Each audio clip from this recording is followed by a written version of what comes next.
कुवाड तालुका चंदगड येथील एका बँकच्या एटीएम सेंटरवर दरोडा टाकून एटीएम मशीन फोडून त्यातील 18,77,000 रुपयाची रोकड चोरल्याप्रकरणी स्थानिक गुन्हे अन्वेषण शाखेच्या पोलिसांनी गुन्ह्यात वापरलेल्या चारचाकी गाडीच्या नंबरवरून राजस्थान राज्यातील 14 दरोडेखोरांना अटक केली।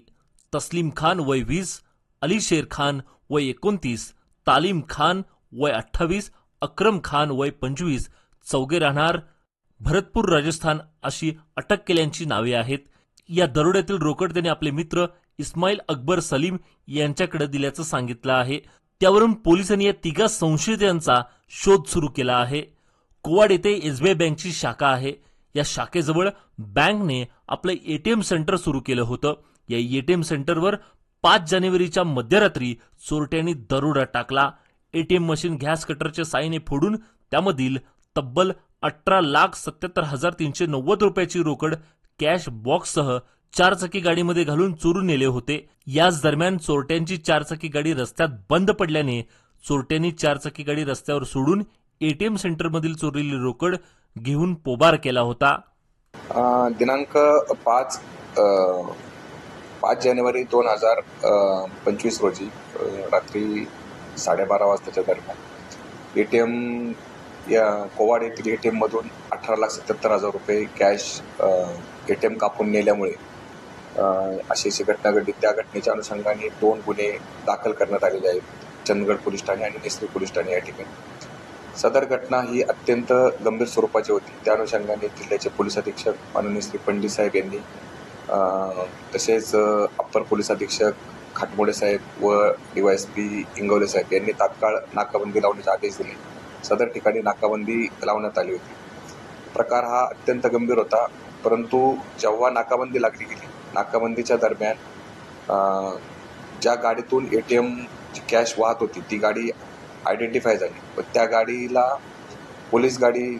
त्या गाडीने पोलिसांच्या नाकाबंदीला धडक दिली आणि त्या धडकेतून त्या ठिकाणावर निघून गेले। परंतु थोड्याच वेळात पुन्हा गाडी आपल्या पोलीस गाडीला दिसली। पोलिसांनी त्या गाडीला डॅश मारला व त्यानंतर पोलीस गाडी बंद पडली व काही अंतरावरती आरोपींची गाडी देखील आपल्याला मिळाली।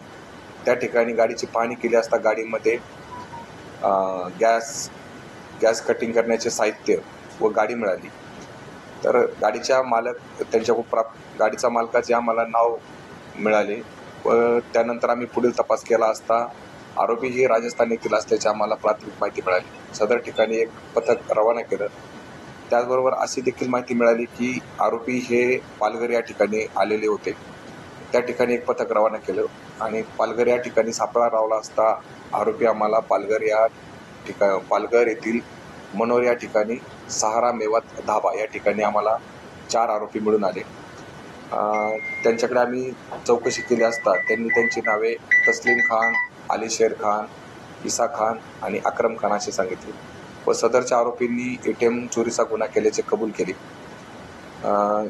त्यांच्याकडे आम्ही तपास केला असता की अशा प्रकारचे गुन्हा तुम्ही कसा केला याबाबत त्यांना विचारणा केली असता त्यांनी चंदगड येथील सलीम खान याने सर्व एटीएम बाबतची माहिती काढून ठेवली होती। तो देखील राजस्थान येथीलच आहे आणि त्यास मदत पालघर येथील अकबर खान यांनी त्यास मदत केली होती एटीएमची पाहणी करण्यासाठी आणि त्यांनी जी रक्कम आहे लुटलेली ती रक्कम सध्या राजस्थान येथे असल्याची त्यांनी कबुली दिलेली आहे। रक्कम हस्तगत करण्याची प्रक्रिया चालू आहे आणि आरोपी यांनी समाज माध्यम सोशल मीडियावरती यूट्यूबवरती एटीएम कशा रीतीने फोडले जाते, एटीएमच्या मध्ये कॅश कुठे असते याची प्राथमिक माहिती यांनी यूट्यूबवरून घेतलेली होती। त्या अनुषंगाने देखील त्यांच्याकडे अधिक तपास चालू आहे व आरोपींकडून गुन्ह्यातील रक्कम हस्तगत करण्याची प्रक्रिया सध्या चालू आहे। गुन्ह्यामध्ये चोरी झालेली रक्कम ही 18,77,000 इतकी आहे व ती रक्कम हस्तगत करण्याची प्रक्रिया त्यात चालू आहे। लवकरात लवकर रक्कम ही हस्तगत होईल। जे एसबीआयचं कोवाडमधील एटीएम फोडलं गेलं आणि जिल्ह्यामध्ये एटीएमची संख्या खूप आहे, तरी सर्व बँकांना मी आपल्या माध्यमातून आवाहन करतो की सर्व बँकांनी एटीएमला सुरक्षा रक्षक नेमावेत। विशेषतः जे एटीएम जिल्ह्याच्या एकदम इंटेरियरला आहेत, जिल्ह्याच्या मुख्य ठिकाणापासून दूर आहेत. त्या प्रत्येक ATMला सुरक्षा रक्षक असलाच पाहिजे, जेणेकरून असे होणारे प्रकार हे भविष्यात टाळले जाऊ शकतात.